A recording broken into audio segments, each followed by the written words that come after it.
Dudes and dudettes, it's time to check out the totally new radical game from those heroes in a half shell, the Teenage Mutant Ninja Turtles, Mutants in Manhattan, featuring Donatello, Raphael, Leonardo, couldn't find Michelangelo.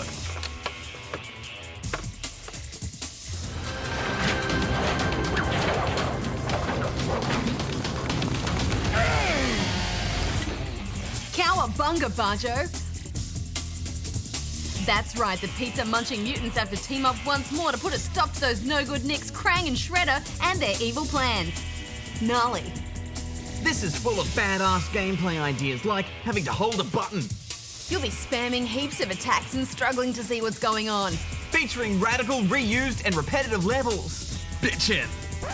Can we stop all this now, Barjo? All these crash zooms are giving me a headache. Yes, please. You know what, Hex? Even if we were back in the 90s reviewing this game, I think we would still hate Mutants in Manhattan. Yeah, and it's so disappointing too after seeing what developer Platinum Games did with their recent Transformers game. I mean, that was a surprisingly deep and challenging fighter with a lot of heart and some impressive spectacle to boot.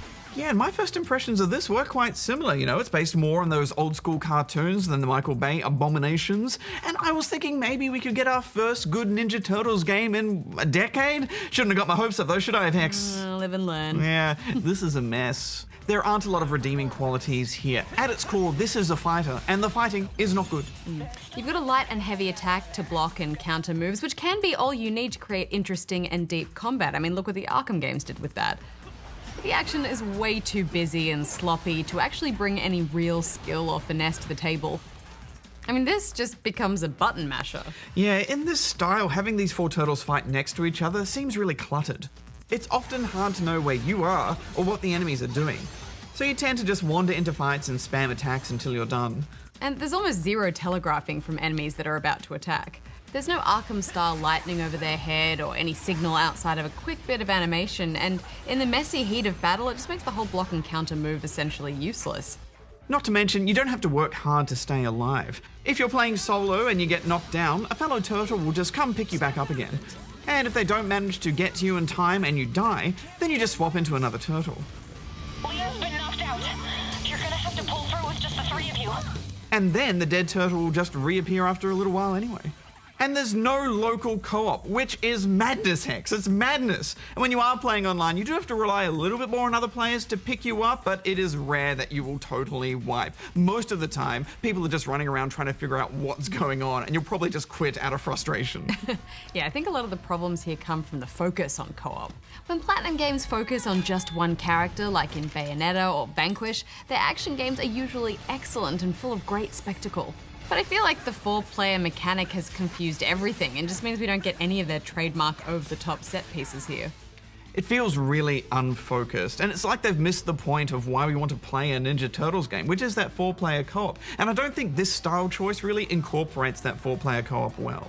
Yeah, I mean, it's almost like they've gone for a kind of MMO style of combat without the depth required to make that kind of combat interesting.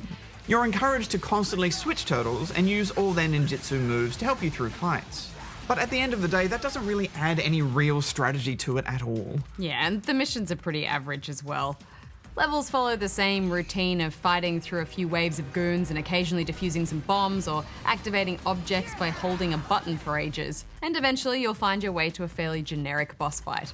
Or sometimes you find you have to defend an objective, like for some reason we need to protect a pizza stand in a subway. I understand the turtles love pizza, but I don't get why destroying a pizza stand is on the agenda for the bad guys. Well, maybe the bad guys hate pineapple as much as I do. Told them to destroy the pizza stand. The design of the levels is uninspired too. Feels like a wee movie tie-in game. Ooh. They're boxy and often feel repetitive, like the sewer level that just goes on and all looks exactly the same. And they rely heavily on making you use turtle vision, which highlights enemies and objectives to help you navigate. And this is a common technique used when your level design isn't smart enough to naturally guide the player. I will say though that one of the best parts of the game is absolutely character movement. You can clamber up walls and slide along rails and wire. It's kind of like a basic Sunset Overdrive, and there is a slight mundane joy in picking up the glowing green orbs scattered around the levels. You know, like Crackdown. Yeah, some of that was nearly fun. Thankfully, you don't have to suffer through the pain for long because the game's only about 4 hours. I like how you managed to make that sound like a positive thing. What can I say? I'm a glass half full kind of guy. This was a real disappointment. It feels so rushed, and maybe it's trying to ride the wave of the new Michael Bay movie. Either way, I had a bad time. I'm giving it 1.5 for the half shells. Yeah, that sounds fair to me. I'm giving it 1.5 as well. Now, if you'll excuse me, Hex, there's something I need to do. Back to the sewers where you belong.